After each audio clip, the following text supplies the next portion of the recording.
महाराष्ट्र की राजनीति में चल रहा बवाल थमने का नाम नहीं ले रहा है। ऐसे में यहां की राजनीति किसी न किसी वजह से चर्चा में बनी रहती है। अब महाराष्ट्र के मंत्री धनंजय मुंडे ने इस्तीफा दे दिया है। मुख्यमंत्री देवेंद्र फडणवीस ने उनका इस्तीफा स्वीकार कर लिया है। इससे पहले मुंडे से अलग रह रही उनकी पत्नी करुणा मुंडे ने दावा किया था कि वो सोमवार को बजट सत्र शुरू होने से पहले इस्तीफा दे देंगे। सीएम फडणवीस ने मुंडे से इस्तीफा मांगा था। बता दें कि बिड में सरपंच संतोष देशमुख हत्याकांड में नाम जुड़ने से सरकार पर उनका इस्तीफा लेने का लगातार दबाव बढ़ रहा था। धनंजय मुंडे के बीमार होने के कारण उनके पीए प्रशांत जोशी ने सीएम को उनका इस्तीफा सौंपा। ये इस्तीफा तब हुआ जब सरपंच संतोष देशमुख हत्याकांड के फोटो सोशल मीडिया पर वायरल होने लगे। मामले में देर रात डिप्टी सीएम अजीत पवार के घर देवगिरी पर एनसीपी के वरिष्ठ नेताओं की बैठक हुई। इस बैठक में धनंजय मुंडे भी मौजूद रहे। इसी दौरान तय हो चुका था कि मुंडे अब मंत्री पद से इस्तीफा दे देंगे। वहीं आपको यह भी बता दें कि संतोष देशमुख हत्या का मुख्य आरोपी वाल्मीकि कराड मंत्री धनंजय मुंडे का करीबी था। खुद धनंजय मुंडे भी कई बार सार्वजनिक तौर पर कह चुके हैं कि वाल्मीकि कराड उनका बेहद करीबी है। संतोष देशमुख की हत्या के मामले में एसआईटी द्वारा दाखिल चार्जशीट में वाल्मीकि कराड को इस हत्या का मास्टरमाइंड बताया गया है।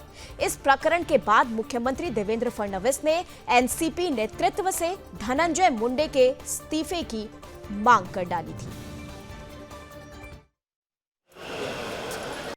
महाराष्ट्र के मंत्री श्री धनंजय मुंडे इन्होंने अपने पद का इस्तीफा मुझे सौंपा।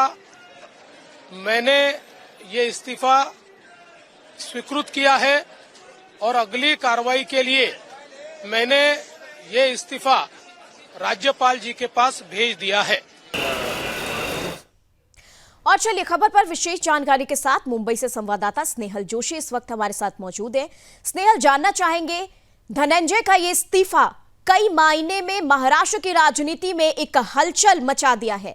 ये जानना चाहेंगे कि ये इस्तीफा वाकई में महाराष्ट्र सरकार के दबाव में आकर इन्होंने दिया है या अपनी स्वेच्छा से दिया है?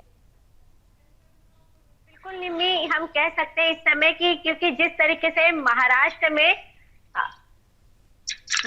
में सियासती गर्म होती नजर आ रही थी। लगातार सभी पार्टियां हो या फिर कार्यकर्ता जो पार्टी के अंदर है, भाजपा कार्यकर्ता हो, राष्ट्रवादी के कार्यकर्ता हो, सभी ने मुंडे के इस्तीफे की मांग की थी। लेकिन राजनीति के चलते या फिर दोस्ती भाईचारे के चलते या फिर उनके इतने साल के संबंध के चलते ये सब बातें बोली जा रही थी कि उनको जो है वो फंसाया जा रहा है।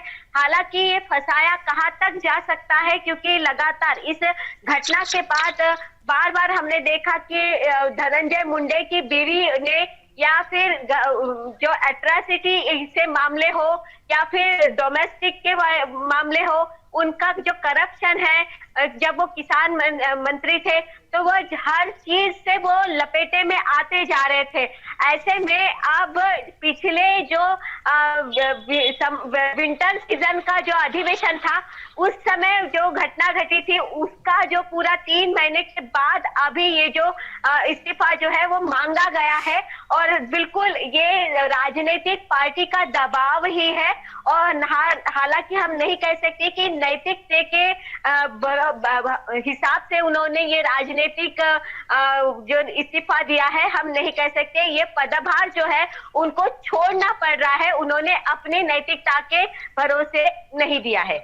सरपंच हत्याकांड मामले में इनके जो करीबी हैं वाल्मीकि, उन्हें मास्टरमाइंड बताया जा रहा है। उनकी तो किस तरीके से धनंजय के इस पूरे मामले में संलिप्तता है? बिल्कुल, हमने देखा है कि उन्होंने हर एक बड़ी स्टेज से या फिर उनके जो पार्टी है राष्ट्रवादी पार्टी, उनसे पार्टी के जितने भी लोग हैं वो कहते हैं कि धनंजय मुंडे के करीब ही रहे हैं वाल्मीकि कराड, और वाल्मीकि कराड ही जो है वो उनके सभी बाकी कामकाज भी देखते थे। और साथ में ये जो रिकवरी के मामले में ये जो बड़ा कांड हुआ है, जो हत्या हुई है देशमुख की, तो वो जो उनके साथ में जो लोग इस है या फिर जिनके 15 वीडियो या 8 फोटो वायरल हुए हैं। साथ में ये पूरा मामला जब सामने आया तो हमने देखा है कि बार बार कहा जाता था कि उस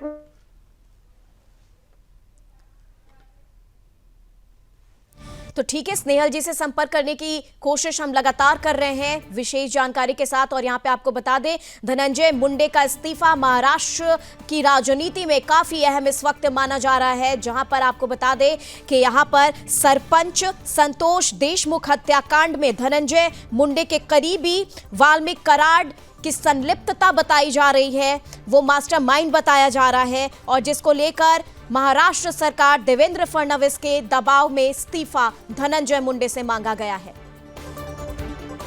और चलिए एक बार फिर से स्नेहल जोशी की तरफ रुख कर रहे हैं, और स्नेहल ये जानना चाहेंगे कि अब वाल्मीकि कराड, क्योंकि जो मास्टरमाइंड बताया जा रहा है इस पूरे घटना, इस पूरे हत्याकांड का, ये जो आग है वो कहां से भड़की? क्योंकि यहां पर कहीं ना कहीं फिरौती मांगने की जो वजह है वो सामने आ रही थी, और ये भी बताया जा रहा है कि सरपंच ने इसका विरोध किया था, जिसकी वजह से उसकी हत्या की गई थी। पूरा मामला क्या है?